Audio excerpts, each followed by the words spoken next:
I know where God took me from. And I know diligence. I know productivity. I've labored with my hands and I keep laboring. I started paying my school fees by myself from 200 level. I have a PhD. So if I tell you that even students prosper, I know what I'm saying. These are not cunningly devised fables. It has worked in our lives. I just started ministry 2 years ago. Ask them, Pastor Sonny, have you ever paid me salary? I don't need no salary. I've never worked for any ministry and collected salary. All my years of training, I learned these principles early. Nobody who earns salary becomes big. The key to wealth is to give. It shall be given unto you. As a youth copper, I gave all my allowance. All. I didn't save one dime. And I'm not saying saving is not good. Save, invest. There are channels. But you see, some of us knew superior laws. We knew them early in life. From 10 naira to 20 naira to several millions without thinking about it. And we are moving and moving. We are moving and moving. There are people who reach out to me. Sometimes they say, we have been trying to reach you for 2 years. I think maybe they have cancer. They want me to pray for them. Why? They say, sir, please give me your account number. I want to bless you. Is that why you have been looking for me for 2 years? Then look for me no more. I am here. And people who don't know spiritual things are saying tithe and offering. Sir, I have people who pay me every month. Every month. Not from Nigeria. From different nations of the world. Doctors, businessmen. The moment is first of a month, they send an alert. And I look at it, the Lord bless you. You deceive yourself, think it's tithe and offering. Be joking. Deceive yourself, think it's by pastoring. There are many hungry pastors who can't pay their children's school fees. Ask those who live around me. I give like a madman. That's what I was taught. And the people I follow, this is what they did. And that's what they keep doing. You keep the little you have, you think you will go anywhere. The widow had what to eat to die with her child. And if she ate it, she would have died. Give it and save your life. The moment she did, death went back. She fed until famine was over. See, God has his system. Oh. And that system responds to your obedience. And the first realm of obedience is the giving realm of obedience.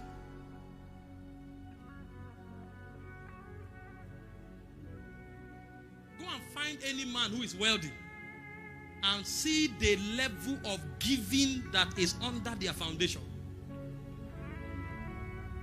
It's a secret. Not hidden, but many can't understand it. Now, how do you give? Let me show you. You don't give carelessly. There is a way to give to command results. And I give you 7 of them. Number 1, you give from the place of love. Only love motivated giving produces result. If you don't love, don't waste your time.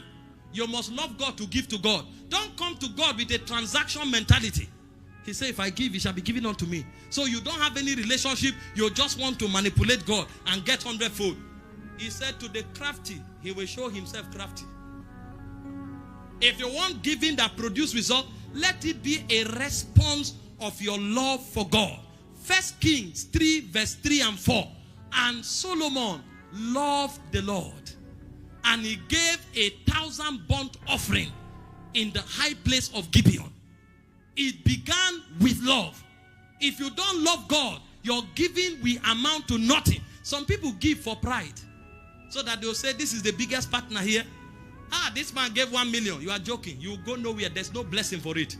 And Solomon loved the Lord. When a man is giving, what God is checking is his heart.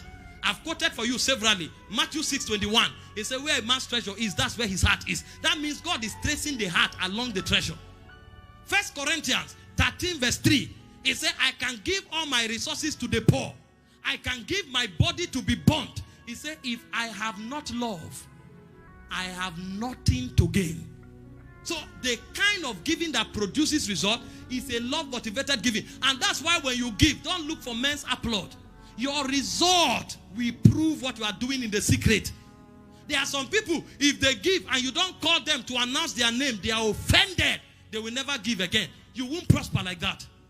For you to give and your gift produce result, give from the place of love. Number 2, how do you give? Give willingly. Any giving that is coerced is a failure. This is why churches where they manipulate people to give, they give and remain poor. Because giving must be willingly. If you are coerced, if you are manipulated to give, there will be no harvest.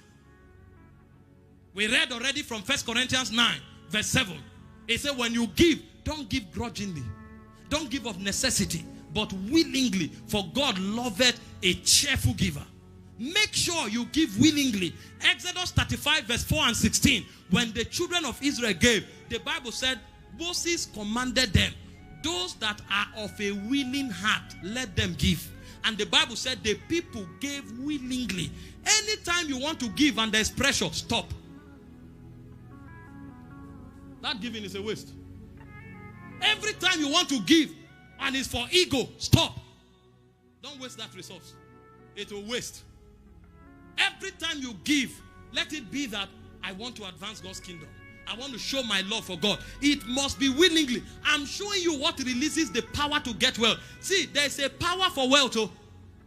In Deuteronomy 8:18, it says, you shall remember the Lord your God. It is him that giveth thee power to get wealth. In the God equation, there is a power that maketh rich. But there are laws. Give willingly. Number 3, give righteous resources. Don't go and steal and give and say, God will bless me. You do yahoo yahoo. You come, you say, God will bless me. In his mercy, he may. But that's not a guarantee. Because God will not take an offering that came from stolen goods. God will not accept that offering. He may just bless you because universally is a father and he blesses. But that is not even guaranteed. Because God is more interested in your soul than is interested in your blessing. So give righteous proceeds. In Ephesians 4:28, he said, let him that stole steal no more, but walk with his hand that he may have to give. So don't steal, don't fornicate, don't do harlotry, don't do yahoo yahoo and say, I've given, God bless me. What will he bless? Will God bless evil? Will God bless iniquity? Will God bless wickedness? No, he won't do that. By reason of his universal mercy, you may enjoy some of his blessings. But if it has to do with his direct input in your life, forget it. It will not happen.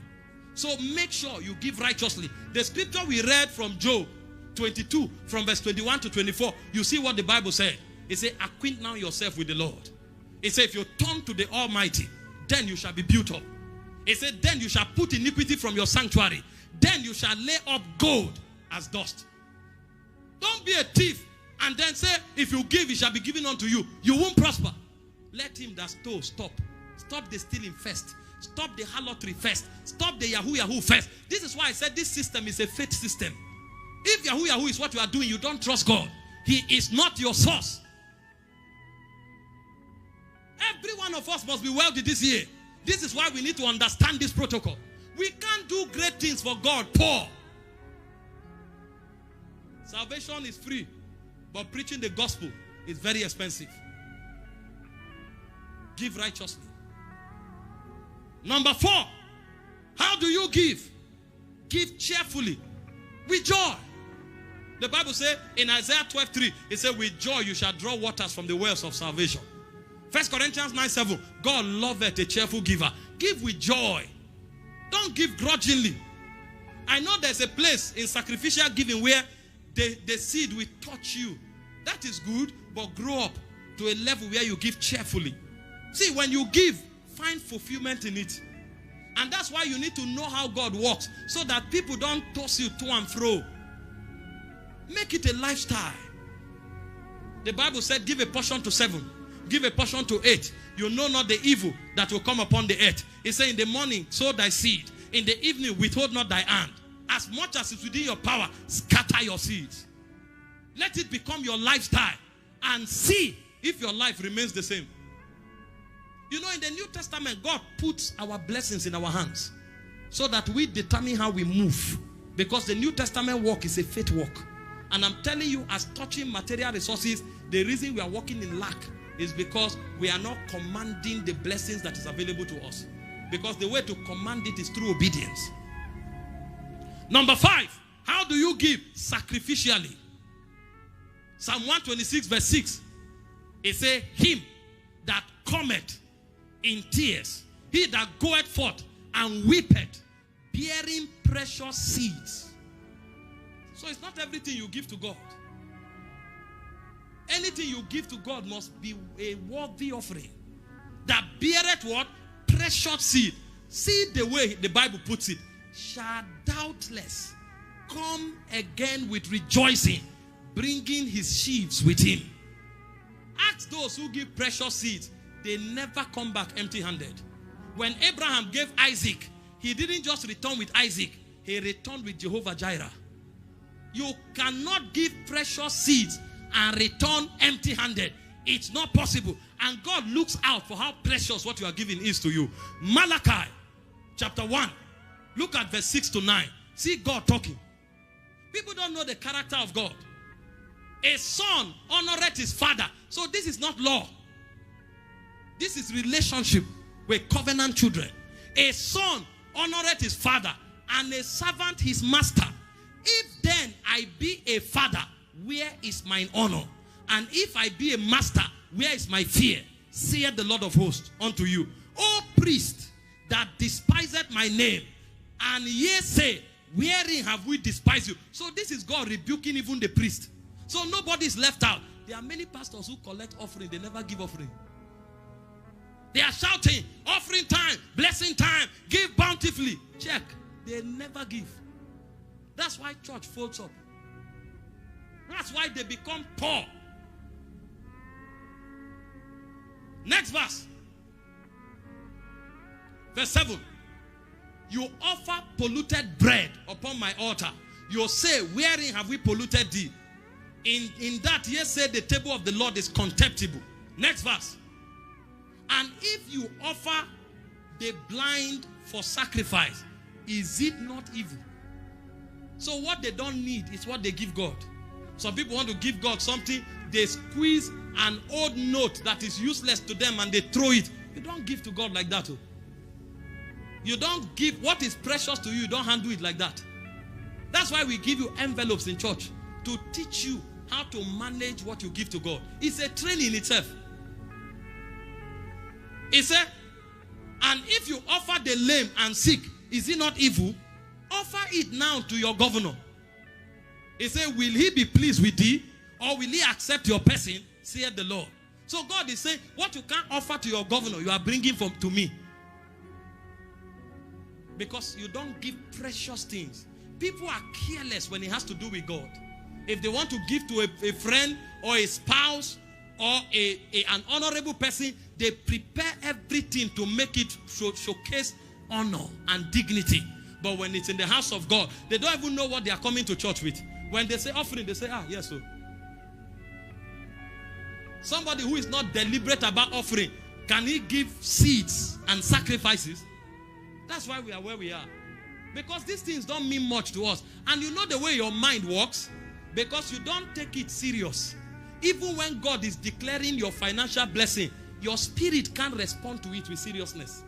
Because it's not a serious thing to you. It's not a big deal to you. So when you give precious seeds. See, if you want to shift your level, these are the secrets.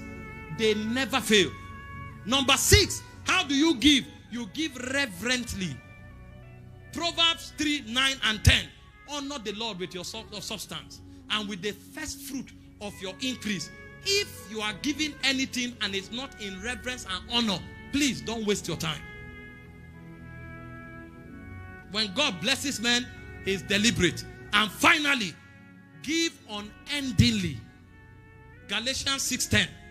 Don't give today and tomorrow you are not giving. No, make it a lifestyle. This thing is a system. This thing is a way of life. As we have therefore opportunity, let us do good unto all men, especially those who are in the household of faith. Every time you have opportunity to do good, especially giving, take advantage of it. Take advantage of it. You know why these things are important? Because these things make you spiritually mature, especially in the area of your finances. And I told you already, kingdom prosperity is an entrustment. And so only the mature can be entrusted with kingdom prosperity. But one of the ways God vets your maturity in the things of God, especially as it does with finances, is through these principles. So you activate that faith through obedience. I've seen many people who don't look like it, but when you come close to them, you will be humbled. Just because they engage these things every day. Some people think it's when you become great that you'll start doing this. No. If you wait for that, it will be in another life. You do this to become great. You don't wait to be great to start doing it. I've told you my story. God taught me to give from when 10 naira was my capacity. And I migrated to 20 naira, to 50 naira, to 100 naira. And we have been growing since then. Don't wait. Don't wait. This is a lifestyle. And so the fourth protocol is what? Obedience. Demonstrated through giving.